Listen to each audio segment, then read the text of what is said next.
So the beginning of our tour, we missed the male slave dungeon, which is the worst part of this. And so we're gonna go down. Rabbi and I are getting a personal tour from Mr. What's your name? My name is Mark Tete. Okay. Of Kofi, Kufon on Friday. So we are entering the male dungeons now, Look at the floor. Oh my God. which was constructed for 1,000 captives at a time. They were in the darkness, My no God. light. These are where the males were kept. This is the darkness. There's only one window in here. One window. Yeah, not even with a hole. Just a little hole and not even a window. And you can see the floor of the poop and Exactly. decay and urine. So let's walk in here. Watch your steps. My God, the smell in here. Help us, Lord. This is how dark it was. So in all, there were 1,000 men, but they divided the dungeons into 5. So this is 1. 200 Africans were here. No light. So this was where the windows for 200 people. They stayed minimum 2 weeks to 3 months. The sun became blind. You can see the floors of original bricks. They brought this brick from England. They didn't give our ancestors toilet facility. Oh, No God. urinal. So they were compelled to go to toilet here. They would urinate in addition. They stayed for 3 months. These trenches were built as their urinal. And when they urinate, it will pass through into the sea. So this little thing, they would pee here and it would pass around up in here to go down there to the sea. It got to a time that some of the Africans started fighting white people. Some of those were the ones that they killed in a cell, the condemned cell. Because they killed some of them. In that prison. Exactly. And because they were many, they could not kill all of them at a time. So the rest were identified and brought from this side to this place. So they created a door here. This thing was added later. The one in the round something was added later. So this place was called a strong room, strong chamber. So British were afraid of the people here. So they were not coming to clean the floor. So the waste started piling. It started from one level to the other to the other. Because they were afraid to come in here, they would be attacked. Exactly. So it reached a time that the bricks was covered with human waste. The waste came up like this. So if you look on the floor here, my sister, just come to the side of this one. Come here. Look, come a bit, come a bit. If you look on the wall here, you can see some lines on the wall towards down. Look at this. Don't get anywhere.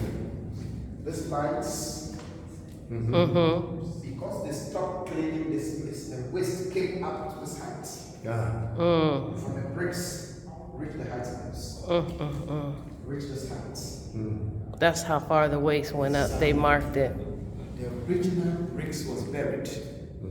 But 1974, University of Ghana Archaeological Department came to do excavation here.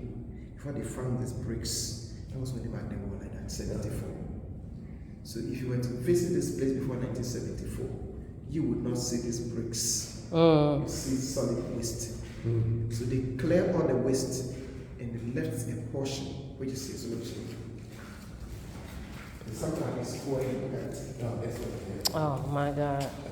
it is not the same like the bricks. This is waste. This is solidified Disease. So there were infections, diseases, smell, the stench. A lot of them died. This one was tested and it proved that it had toilet, urine, sweat, saliva, leftover food. So this waste. But because it's been a long time, now it has changed like an ordinary soil. That is only soil, this waste. They eat once in a day, sometimes twice, food, something small, just to keep them alive. So we are moving out of this place.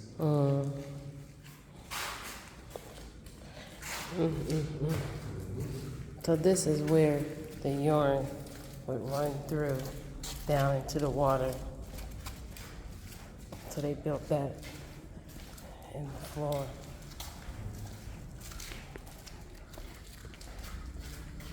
So that was the first one for 200 people. Second, 200 is for 200. Holes like this were windows. Damn. Windows. This one said was a spy hole.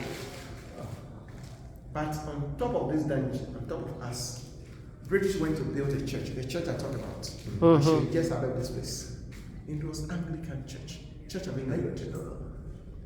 So they preached Bible at the top, shouting hallelujah. Kept Africans here suffering. They didn't see anything wrong with it. Oh my God. Look at this floor. This is all waste. Because you cannot see the bricks. There are bricks buried deep down there.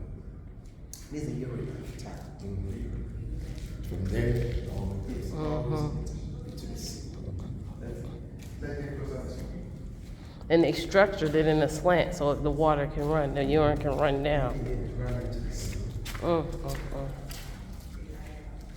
one.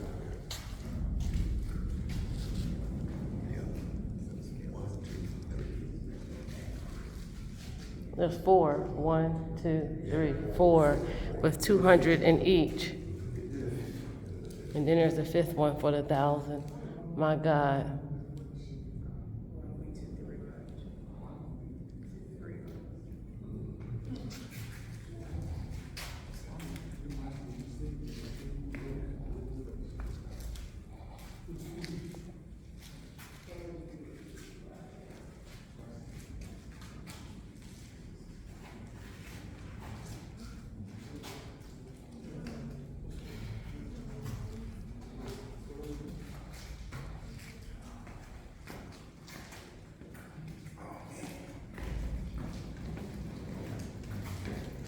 So sad.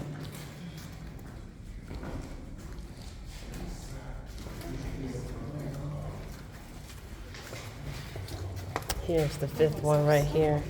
As you see, there's a shrine. So this is the last one, which had about 200 people. If you look at the floor, you can see this is all waste. This is from our ancestors. So out of the 1,000 captives, by the time British were ready to go with them, many died. By the surviving ones, they were ready for the dungeon, they chained them. When they got here, then there was a hole at the back of this white cloth, round hole. I show you the end of the tunnel, the hole.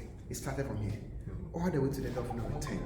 But it was blocked when the period was over. It was blocked by George McLean, the man in the grave, the Scottish person. He blocked the tunnel. He did that to signify the end of the trade. When they bring them from the darkness to where we are gathered now, because they stay here for over a month, some are sick and weak. So when they reach the sick ones, the white will select them. We send them to this mode to go and wait temporarily, just to allow those who are strong to go. Because nobody wants to go with a sick person. That was why they created this window. Because then there was no light. So this was created for them to see who's sick and who's not sick. This is a bigger window to see who was sick. Selection room or sorting room. So whenever the stronger ones leave, those who were sick, they brought from there. They kept them back here, but they died because they were not given any medical attention. These steps here? No, this is recent. Okay. It's an altar with a shrine. And the altar and the shrine wasn't here. But we have to know also as black people that before the white men came to Africa with Christianity and Islamic religion, it was brought by the Arabs. Africa, we knew God. Do you know that? Our ancestors prayed to God through smaller gods because they believe that there are powers in creation. So they communicate to God through objects by pouring of libation. But they believe there's power in the sky, in the air, everything, even trees. So they pour libation. Before the white men built the castle in 1665, there was a huge rock around this part of the land. So the natives consider this place to be a sacred place. So they come to where the rock was to pour libation, to pray. When the British came and occupied that space and they built the castle, they stopped the locals from coming closer to pour the libation. The locals came for a sample of the rock, which is this and that, to their community. to represent the rock here. And they were pouring the libation or praying. So when the English left, this is the altar. They came to make the altar. And they put a piece of rocks on it. And now they are staying into a shrine. The name is Nana Tabil. In Cape Coast, there are 77 of these gods. The nice one. You can see flowers around here. It doesn't mean that somebody died here. Oh. The blacks taken away. The actual people didn't get a chance to come back alive. But the descendants like you are coming home globally. Whenever they come, you go on a walking tour like this. In fact, many of them share tears with us. There are some of them pray, they pour libation, they do other rituals, and leave this sincere. And they go. That's why this place is full lives. So this afternoon, we will not be going to the sick bay. We are going through the return to the point of no return. We are free. We're free. We are free. So you can take some pictures after that. We'll go outside. Okay. What is there on the stool? Yeah, there's two is for the priest in charge of the shrine.